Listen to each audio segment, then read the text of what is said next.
and welcome back. Today I'm going to show you about the new and improved Google Forms. So let's get started. The first thing we're going to do is go to our apps, and we will go to our drive. Alright, so now that we're in Drive, we're going to go to New, and where our usual stuff is. We don't see Forms, we have to go into More, and then we can go into Google Forms. And all you have to do is, where it says Try the new Google Forms, click on it. And here we are at the new and improved Google Forms. Its layout is a little different, but it has all the same functionality as we had before, just some of the things have been moved around and harder to find now.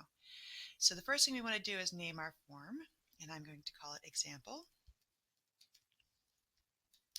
And when I do that, it actually saves the file name as Example, just like before. Give a description. This is an example for the video. All right.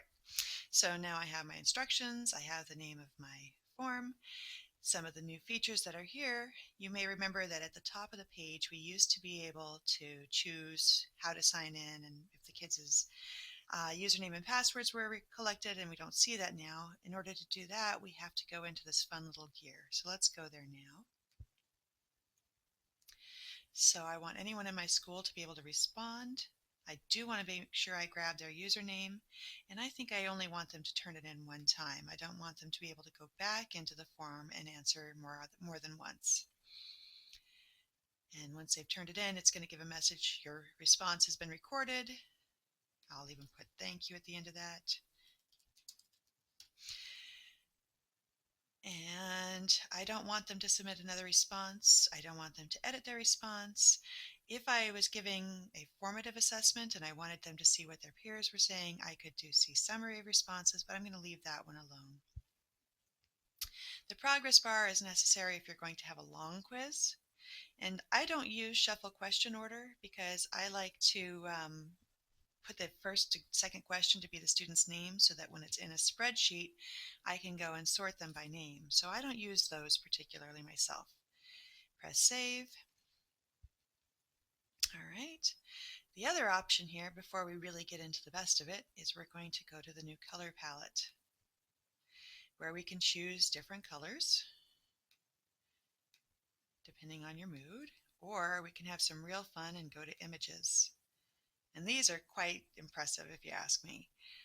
As we go through, you'll notice that some of these themes that we're able to see, they actually have, we're still loading, quite a few options in here. And just for fun, I'm going to show you the sports and games because I know something special happens in this one. Check out the basketball player. I have not seen these actually move on the Google form when the students are taking the test, but it's kind of fun for you as a maker of the quiz. So enjoy. For today, I'm going to go ahead and just choose a fun illustration.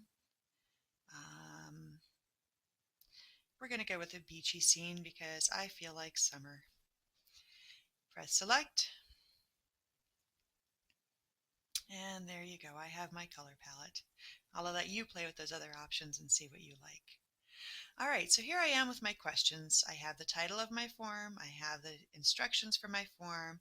I have the placement for my first question. I'm going to go ahead and type that question now. Please type your first name. And obviously that's not a multiple choice question. I'm going to make that a short answer where they can actually type their first name. And then I'm going to use the duplicate button, which has been moved down here, to duplicate this question and just change first to last. Oops. So now when the responses come in a spreadsheet, I'm able to sort them by last name and make my job a little bit easier when putting them into the gradebook. One thing I didn't mention is that we always want to make these questions required. So I'm going to go back and edit this one again and make it required. Sorry, there we go. All right, so now I have my first two questions. I want to add a new question, or I can add a title and description. I can add an image. I can add a video, or I can add a section. I'm going to go ahead and add a section here. So now I'm looking at page 2 of my quiz, and we're going to call this puppies, because I like puppies. And I'm going to say all questions. All questions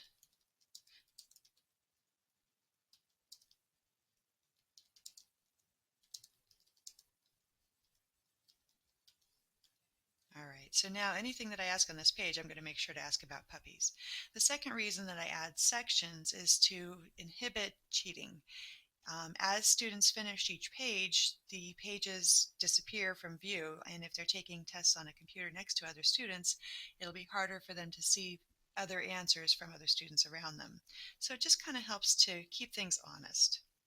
So now I'm going to add a title, and actually I'm going to go ahead and add a question. And I have the same options I had before, but they're moved over here. I can ask short answer. I can ask paragraph questions, multiple choice. Checkboxes allow the students to give more than one answer at a time. Drop down is a multiple choice where the answers are hidden until you click on the answer box. Linear scale allows them to rate something. Say you want to say best to worst or something to that effect. Multiple choice grid allows them to have various options. That's a little bit more advanced. Date is exactly what it says, and time, they put the answers in the format of a date and time. So we're going to stick with a multiple choice question here, and we're going to ask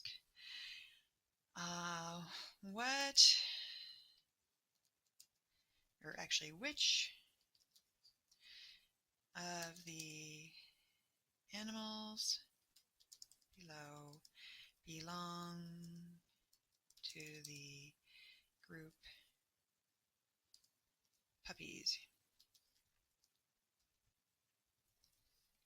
So one, I would say Siamese. Clearly that's a cat. I'm going to say golden retriever. And I'm going to say a gnoll. That's a lizard. So, all right, so here I have my questions. I'm going to make this required. And now I want to add a title. And I'm going to say, how many puppies? And this is going to lead into an image I'm going to put in. If I click on Add Image, I have the option of taking a snapshot, finding a web address, uploading one of my puppy pictures, if there's something in my Google Drive, or I can search the internet and find pictures of puppies. And since we have 3 puppies here, this is a good one for this question. I'm going to select it.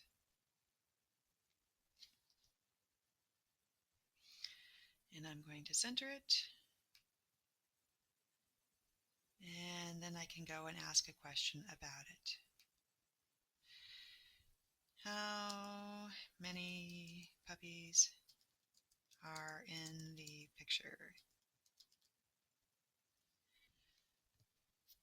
So on this particular question, I could potentially use, for some reason it's up here, my linear scale. And we'll make it from 1 to 5 with no labels on it because it's not necessary. And we'll make it a required question. All right, and I'm ready to insert another page break. This section we will call Chapter 2. All right, and then I can add questions in here, such as where can I get the best pizza? going to make this a true-false question using multiple choice. Option 1 will be true. I'm sorry. This will not be a true-false question. If I said, can I get great pizza in New York, it'd be true-false. But I'm going to say, where can I get the best pizza? And I'm going to say either New York or Chicago or San Diego. All right, so now I have several questions that can be asked. And if I want to see what this looks like in real time, I can go to the preview window. So here it is. It tells me the name of the form. You see my nice blue ocean here. It says that I'm signed in as me, and the students would see their name there. I would have to type my answers here. Because these are required questions, I will not be allowed to press next until I have answers in those places.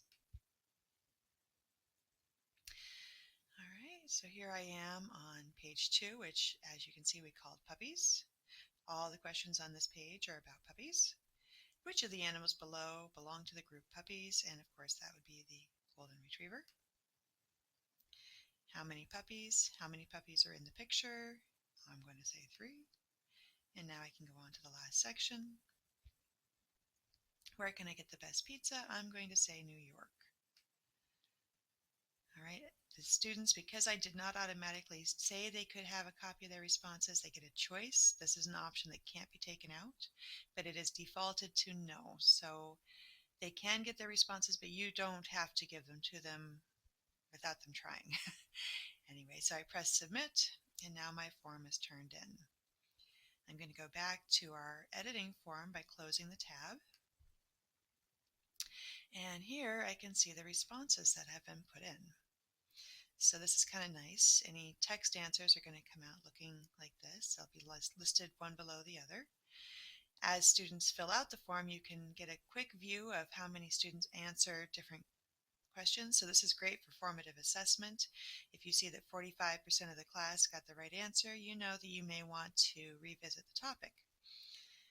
How many puppies are in the picture? Because of the linear scale that we use, it's going to come out as a bar graph. And another pie graph for the multiple choice question. All right, so now when I'm ready to grade this, if I want to use Flubberoo, which I will go over in another video down the road. Oh, I'm sorry. Accepting responses. If I turn this off, the students can no longer take this quiz. This is a great little tool if you want to make sure the students don't access the quiz either before or after the class period in which you plan to give it. So, and then I can go to my spreadsheet here in order to create a spreadsheet that will accept all of my responses. It will look like this. It'll have my information, and this is where I would go to use Flubberoo.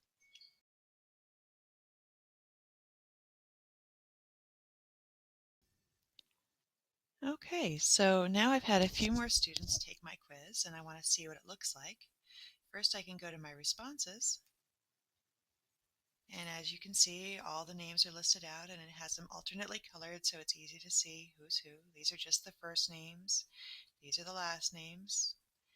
All right, and now I can see that 75% of my class did know that a golden retriever was a puppy, and one of them thought Siamese might have been, so I may have to revisit that topic.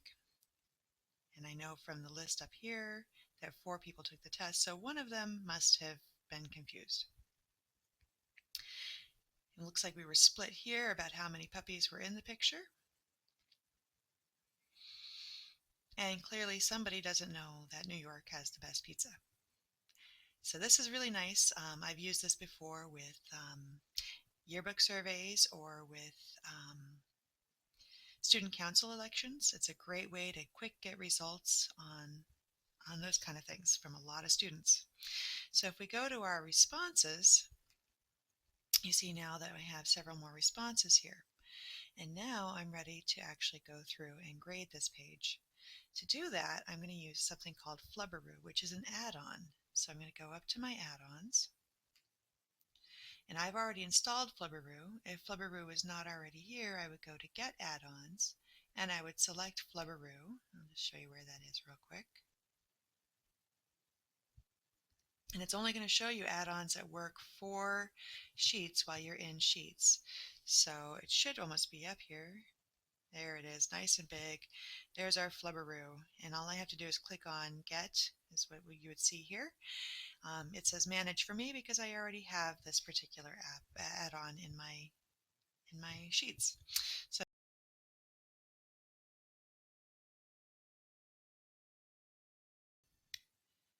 okay, so once the add-on has been added on, I can go up to Flubberoo and create assignment. And it's going to walk me right through this. It's actually very simple. It asks me which questions I'm going to grade. Username identifies student. It automatically figures that out. Type your first name, identifies student. Type your last name, identifies student. And then we get down to the actual questions on my quiz or test. Which of the animals below belong to puppies? So normal grading, I have the choice of giving it a skip. If I find that a lot of students are missing this question, I can go back and skip it later on. Normal grading, or grade by hand. This is a new feature that allows me to assign points for it after looking at it in the list.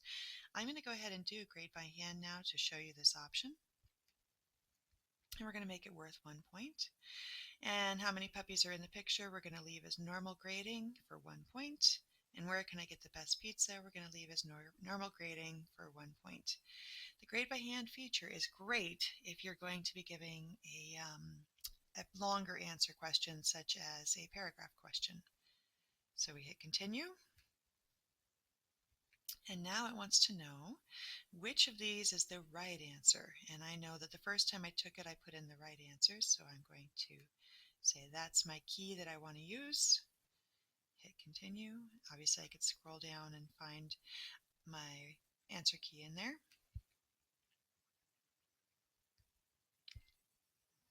And it's grading my assignment.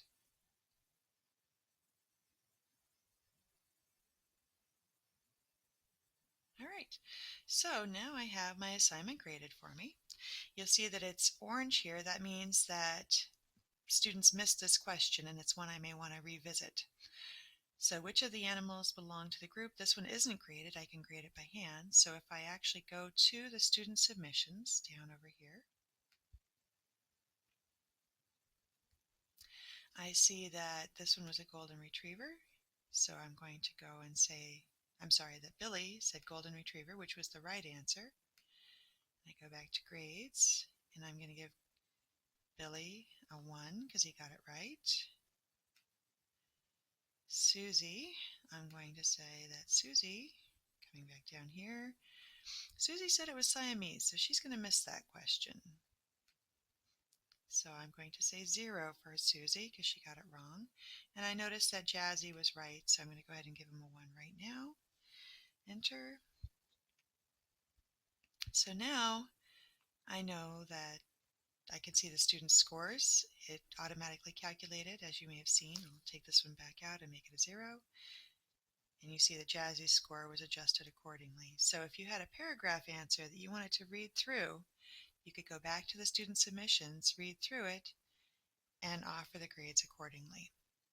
Still a little clunky, but at least it's possible now.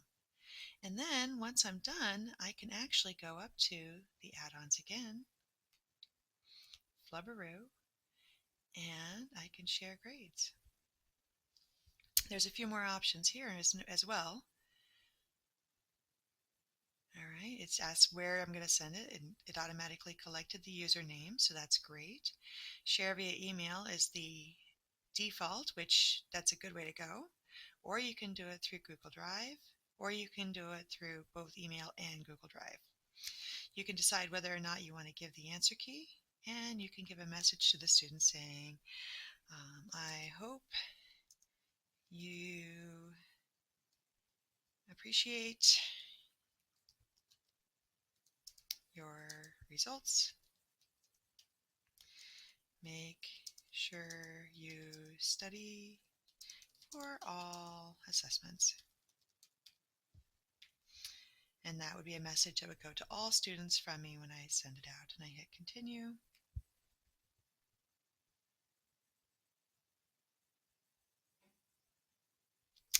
and it tells me that they were sent to the owners, which happened to be me in this case. And if I was to open those up, I could show you what that looks like.